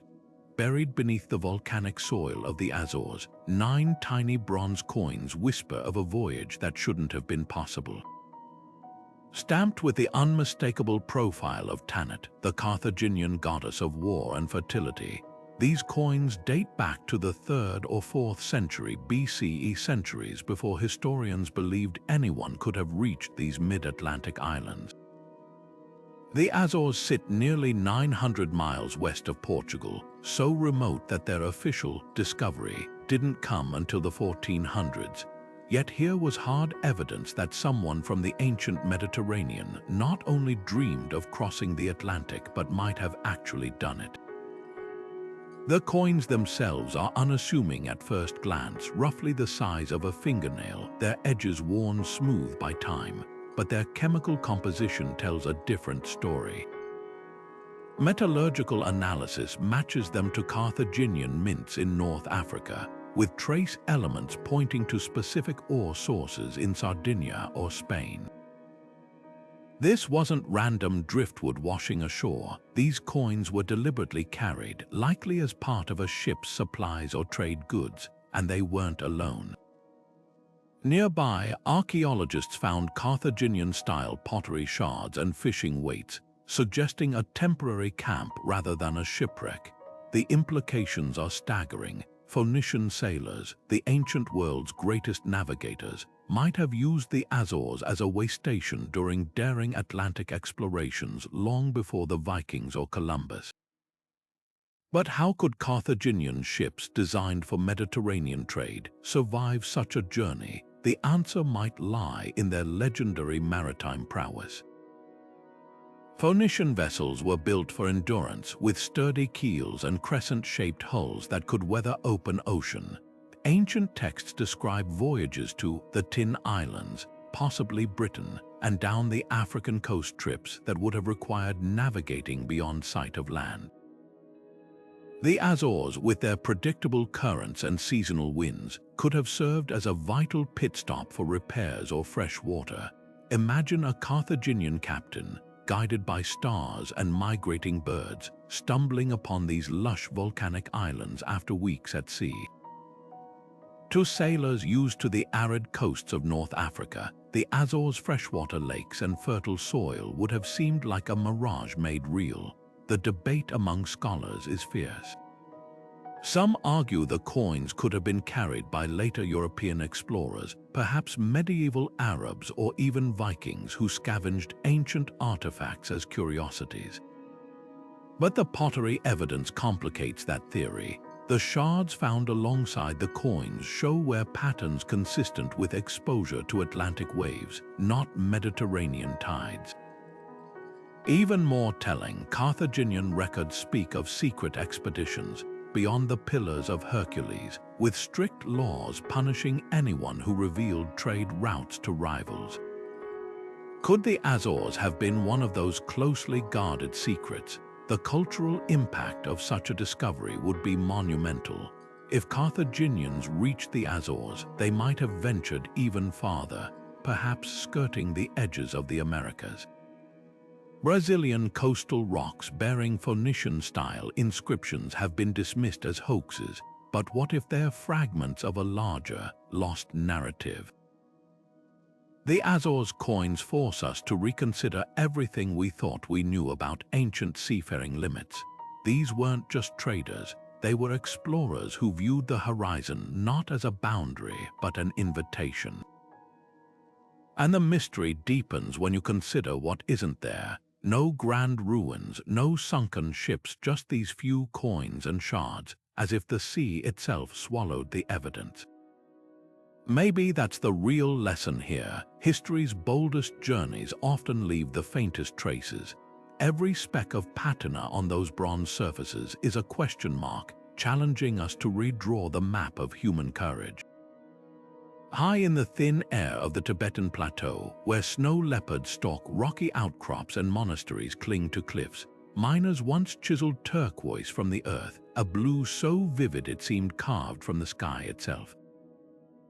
This wasn't just any gemstone. Its chemical signature, rich in copper and trace phosphates, made it as unique as a fingerprint. Yet somehow, thousands of miles away in the dusty ruins of Ur and Nineveh, Mesopotamian artisans were shaping this very same Tibetan turquoise into sacred amulets and royal diadems, centuries before the Silk Road was even a whisper in history's ear. The journey these stones took defies geography.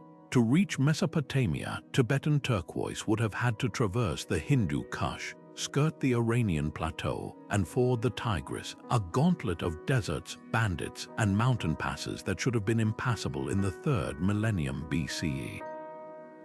Yet the evidence is undeniable. necklaces from Queen Puabi's tomb in bear turquoise, beads chemically matched to Tibetan deposits, their celestial hue untouched by the lapis lazuli so common in Mesopotamian bling.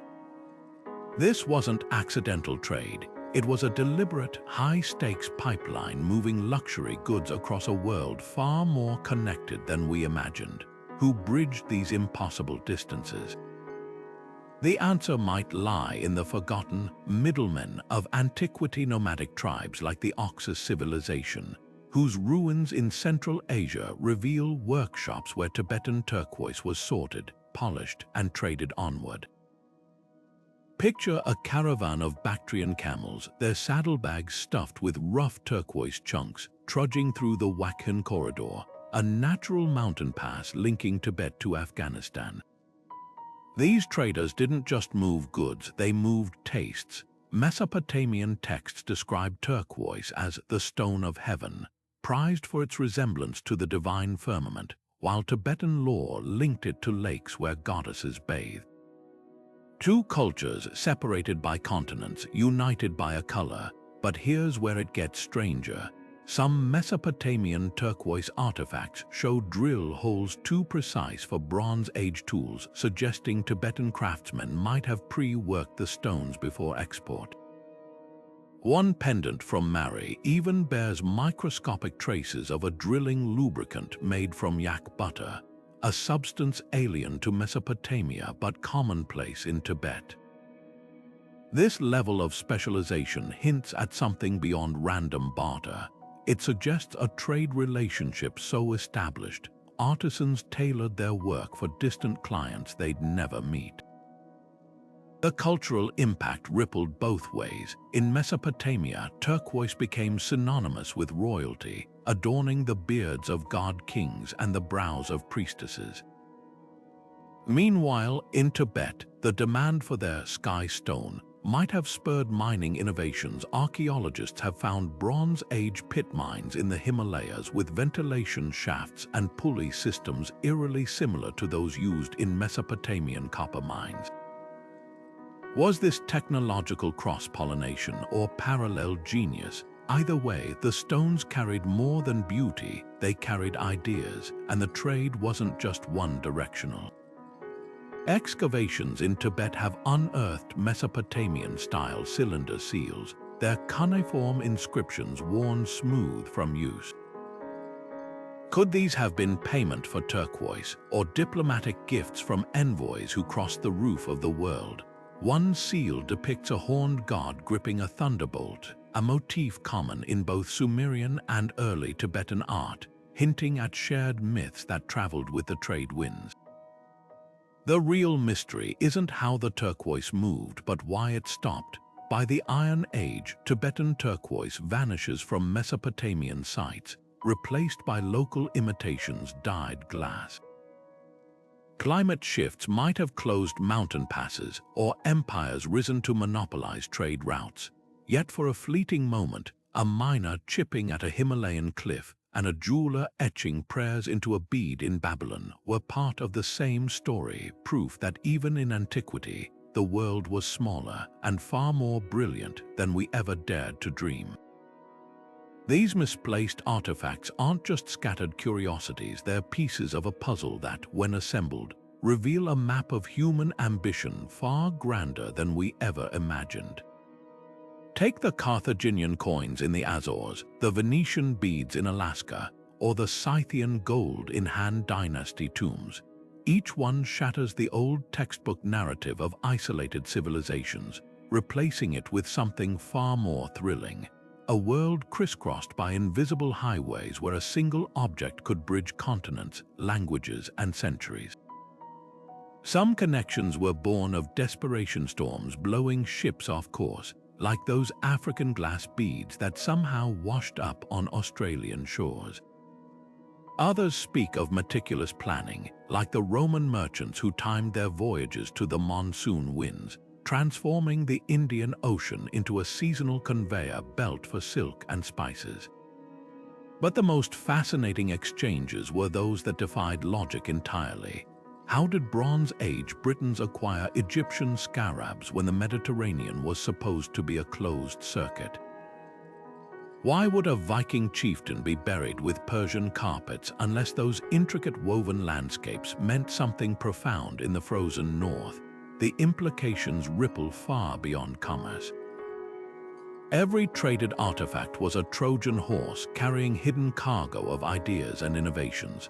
A Maori pendant in Antarctica isn't just proof of a voyage, it's a testament to celestial navigation skills so refined they make modern GPS look clumsy.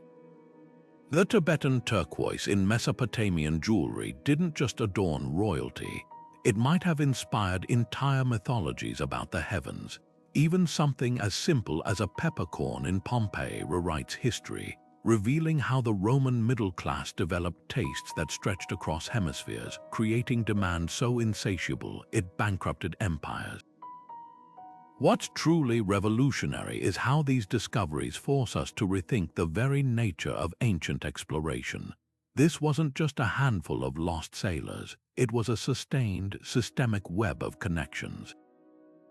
The Olmec jade in Arizona, the Chinese silk in pre-Roman Egypt, the Norse spindle whorls in the Canadian Arctic, they all point to networks operating outside official channels where knowledge passed through countless hands without a single written record. Oral histories, from Inuit tales of red-haired strangers to Polynesian legends of frozen seas, suddenly take on new weight when corroborated by physical evidence. Perhaps the most humbling realization is how much we've underestimated our ancestors. These weren't primitive societies cautiously edging along coastlines. They were risk-takers who viewed oceans as invitations, not obstacles. A Viking trader haggling in Baghdad, a Phoenician ship resupplying in the Azores, a Thracian nobleman flaunting a Celtic talk. Each one represents a defiance of the boundaries we've tried to impose on history. And with every new artifact pulled from the earth, the past grows stranger, more interconnected, and infinitely more alive. The real mystery isn't how these objects traveled so far, it's why we ever assumed they couldn't. These misplaced artifacts are more than just anomalies, they're windows into a world where borders were fluid and curiosity knew no limits. Think about the Viking trader who bartered furs in Baghdad, his silver arm rings mingling with Arabic dirhams. Or the Polynesian navigator who steered his canoe toward Antarctic ice, his prized Pownamu pendant resting against his chest. These weren't isolated incidents. They were threads in a vast, unrecorded tapestry of human connection stretching back millennia. What's truly staggering is how these objects redefine what we consider possible in the ancient world. We're taught that continents were separated by ignorance or insurmountable distance, but a single Roman glass bowl in a Han Dynasty tomb shatters that illusion.